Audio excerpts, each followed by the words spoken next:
18 ذی الحجه د حضرت عثمان غنی رضی الله تعالی عنہ د شهادت ورځ وه. حضرت عثمان غنی رضی الله تعالی عنہ څوک و؟ حضرت عثمان غنی رضی الله تعالی عنہ زمونږ د رسول الله مبارک زوم او امیر المؤمنین هم تیر شوی دی. د مسلمانانو دریم نمبر خلیفه و. 12 کاله حضرت عثمان غنی رضی الله تعالی عنہ بادشاهی کړې ده. حضرت عثمان غنی رضی الله تعالی عنہ 32 سال عمر و. 22 کال عمر کې هغې اسلام راوړی او اسلام یې داسې راوړی چې حضرت ابوبکر صدیق رضی الله تعالی عنہ ورته دعوت ورکو. چې دعوت یې ورته ورکو، حضرت عثمان غنی رضی الله تعالی عنہ د دعوت نه پس د خپلې ترور سره ناست و او د هغې ترور چې دی د رسول الله مبارک په باره کې څه دی خبرې کولې، د هغې صفات یې بیانول. زمونږ د رسول الله مبارک باره کې صفات یې بیانول چې یاره دا صادق دی، دا امین دی، دا په حقه پیغمبر دی. حضرت عثمان غنی رضی الله تعالی عنہ فرمایي زما په زړه کې څه دی مینه پیدا شوله او زه رالم اسلام کې څه دی داخل شوم.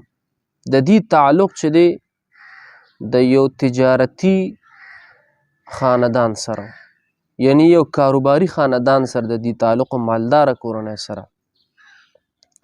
حضرت عثمان غنی رضی الله تعالی عنہ د دین اسلام دپاره ډېرې قربانۍ ورکړي. د مسجد نبوي دپاره د ځمکې رسول الله مبارک چې اعلان وکړو چې د مسجد نبوي دپاره د ځمکې ضرورت دی، حضرت عثمان غنی رضی الله تعالی عنہ د مسجد نبوي دپاره ځمکه واخیستله. دغه شان د یهودي سره یو کوی د اوبو او په هغې باندې د هغه قبضه وه. حضرت عثمان غنی رضی الله تعالی عنہ هغه د یهودي نه هغه کوی په پیسو باندې واغستو او خلکو دپاره چې دی فی سبیل الله وقف کړلو. ډېرې زیاتې قربانۍ حضرت عثمان غنی رضی الله تعالی عنہ ورکړي. او د رسول الله مبارک د 2 لوریانو زوم، رسول الله مبارک ورته یو لور ورکړله حضرت زینب رضی الله تعالی عنها، هغه وفات شوله. چې هغه وفات شوله ورپسې بیا حضرت رقیه رضی الله تعالی عنها هغې ورته بیا په نکاح باندې ورکړله. نو دا د رسول الله مبارک زوم هم او دا د حضرت عمر فاروق رضی الله تعالی عنه نه پس دا د اسلام خلیفه او ډېر د عدل او د انصاف بادشاهي کړې ده. حضرت عثمان غنی رضی الله تعالی عنه په باره کې رسول الله مبارک هغه ارشاد که تاسو ته یاد وي، قرآن کې هم هغه واقعه ذکر ده چې اذ یبایعونک تحت الشجره، یعنی رسول الله مبارک چې صحابو نه بیعت واخیستلو د چا په باره کې اخیستی و؟ د حضرت عثمان غنی رضی الله تعالی عنه باره کې اخیستی و. دغه شان نور ډېر مناقب د حضرت عثمان غنی رضی الله تعالی عنه موجود دي، خو زه به ته مختصر ده ووایم چې 18 ذی الحجه چې دا د حضرت عثمان غنی رضی الله تعالی عنہ د شهادت ورځ ده او دی امیر المؤمنین او دی باچاو او د مصر نه داسې باغیان روچت شول، باغیان منافقین چې هغې دا غوښتل چې د حضرت عثمان غنی رضی الله تعالی عنہ د بادشاهي سره دا ختمه کړي. نو هغه باغیان هغه منافقان ولګېدل او اولې چې د حضرت عثمان غنی رضی الله تعالی عنہ خلاف سازش دا شروع کړلو چې هغې په جومات کې خطبه ویله، د جمعې مونځ دپاره یې خطبه ویله. نو د اول نه چې دی هغې هغه خلاف هغه مخالفت اول هغه نه شروع کړو چې په جومات کې هغې خطبه ویله او دا باغیان د جومات په ګوټونو کې ناستو، حضرت عثمان غنی رضی الله تعالی عنہ باندې په کاڼو ګزارونه وکړل. د هغې نه حضرت عثمان غنی رضی الله تعالی عنہ بېهوش هم شولو، منبر نه یې وغورځولو چې کومه همسا ورسرې وه، کومه کونټۍ ورسرې وه، هغې ورله ماته کړله.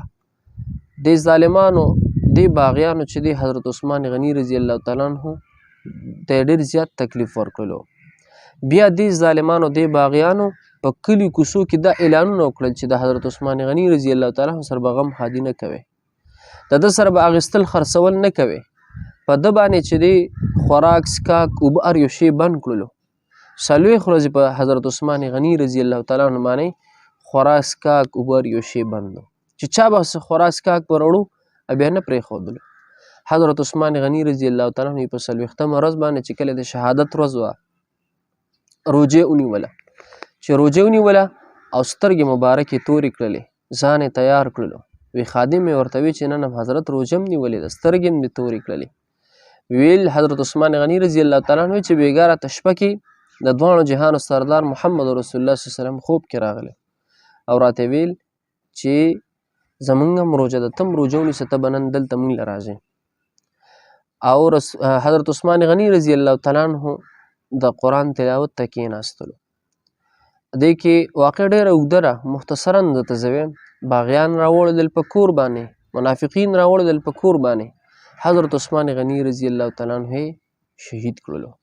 او یو ظالم یو کافر راغی چې هغه په دې شا د طرف نه په دې سر باندې هغې په نیزه ووهلو او کم قرآن چې ورته مخې ته پروت و هغه قرآن باندې د حضرت عثمان غني رضی الله تعالی عنه وینې مبارکې تویې شولې. نو دا د دین اسلام دپاره غټې قربانۍ صحابه کرام ورکړي دي. او رسول الله مبارک فرمان دی فرمایي چې ای خلکو تاسو زما د صحابه کرامو تابعداري وکړئ. که تاسو زما په صحابو کې د هر یو صحابي تاسو اقتدا وکړله نو تاسو په هدایت باندې شئ. تاسو که زما په صحابو کې د هر یو صحابي لاره اختیار کړه تاسو به څه دی، تاسو په هدایت باندې شئ. اصحابي کالنجوم فبأیهم اقتدیتم اهتدیتم حدیث دی. رسول الله مبارک فرمان دی چې تاسو زما د زما صحابه چې دي، رسول الله مبارک وایي چې زما صحابه په شانتې د ستورو دي. که تاسو د هر یو صحابي څه دی اقتدا وکړله تاسو به څه دی په هدایت باندې شئ. نو 18 ذوالحجه دا د حضرت عثمان غني رضی الله تعالی عنه د شهادت ورځ ده چې د دې نه څه دی لږ ځان خبر کړو. د هغې سیرت د هغې مناقب ډېر زیات دي. دا زما تاسو ته مختصر یو څو خبرې وکړلې دي. صلی الله